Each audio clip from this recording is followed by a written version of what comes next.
বিশ্বকাপে যে ১০ জন প্লেয়ার প্রথমবার খেলবে। ফুটবল বিশ্বকাপ মানেই নতুন নায়কের জন্ম। প্রতি বিশ্বকাপেই কিছু তরুণ খেলোয়াড় পুরো পৃথিবীকে চমকে দেয় নিজেদের স্কিল, গতি আর আত্মবিশ্বাস দিয়ে। ২০২৬ বিশ্বকাপেও ঠিক তেমন কিছু নতুন মুখের দিকে তাকিয়ে আছে পুরো ফুটবল বিশ্ব। আজ আমরা দেখব সেই ১০ জন তরুণ তারকাকে, যারা প্রথমবারের মতো বিশ্বকাপ মঞ্চে খেলতে নেমেই কাঁপিয়ে দিতে পারে পুরো টুর্নামেন্ট। Number ১০, Enrique. ব্রাজিলের ফুটবলের ভবিষ্যৎ বলা হচ্ছে এনরিককে।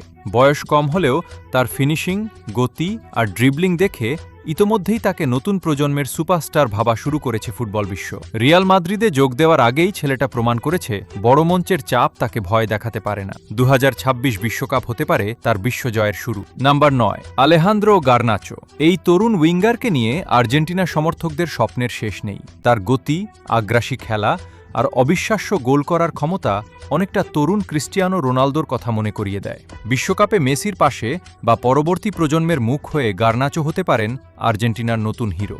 নাম্বার ৮, আর্দা গুলার। তুরস্কের ফুটবলের গোল্ডেন বয় বলা হয় আর্দা গুলারকে। তার বাম পায়ের জাদু, দূরপাল্লার শট আর নিখুঁত পাস ইতোমধ্যেই ইউরোপকে মুগ্ধ করেছে। আর্দা গুলার হতে পারেন পুরো টুর্নামেন্টের সবচেয়ে আলোচিত তরুণ তারকা। Number ৭, Joao Neves. পর্তুগালের মিডফিল্ডে নতুন সেনাপতি হওয়ার পথে জোয়াও নেভেস। ছোটখাটো গড়ন হলেও তার খেলার বুদ্ধি অসাধারণ। বল কন্ট্রোল, প্রেসিং আর ম্যাচ নিয়ন্ত্রণ করার ক্ষমতা তাকে আলাদা করে তুলেছে। ২০২৬ বিশ্বকাপে রোনালদোর পরবর্তী যুগে এই ছেলেটাই হতে পারে পর্তুগালের মাঝমাঠের হৃদয়। Number ৬, Jeremy ডোকু। ডিফেন্ডারদের জন্য এক দুঃস্বপ্নের নাম জেরেমি ডোকু। তার গতি এতটাই ভয়ঙ্কর যে এক মুহূর্তেই ম্যাচের চিত্র বদলে দিতে পারে। বেলজিয়ামের গোল্ডেন জেনারেশন শেষের পথে আর নতুন যুগের সবচেয়ে বড় অস্ত্র হতে পারেন ডোকুই। Number ৫, Nico Williams. স্পেনের আক্রমণে নতুন বিস্ফোরণ।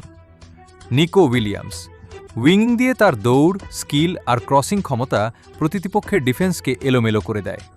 স্পেনের টিকি-টাকা ফুটবলে গতি যোগ করেছে এই তরুণ তারকা।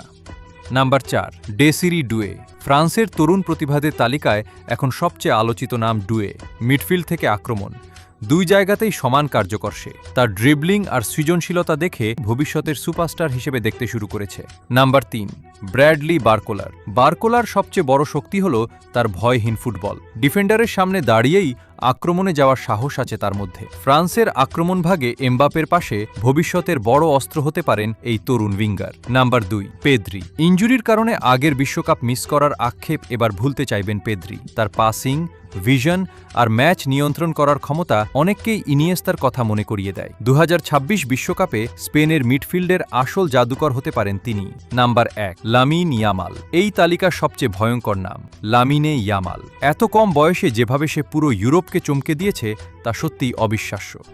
ড্রিবলিং, গতি, ফিনিশিং সবকিছু মিলিয়ে তাকে ইতোমধ্যেই নতুন যুগের মেগাস্টার বলা হচ্ছে। ২০২৬ বিশ্বকাপ হতে পারে সেই মঞ্চ যেখানে পুরো পৃথিবী আনুষ্ঠানিকভাবে চিনে যাবে লামিন ইয়ামালকে। ফুটবল ইতিহাস বলে প্রতিটি বিশ্বকাপেই জন্ম নেয় নতুন কিংবদন্তি। এবার প্রশ্ন একটাই, এই ১০ জনের মধ্যে কে হবে ২০২৬ বিশ্বকাপের সবচেয়ে বড় প্রতিভা?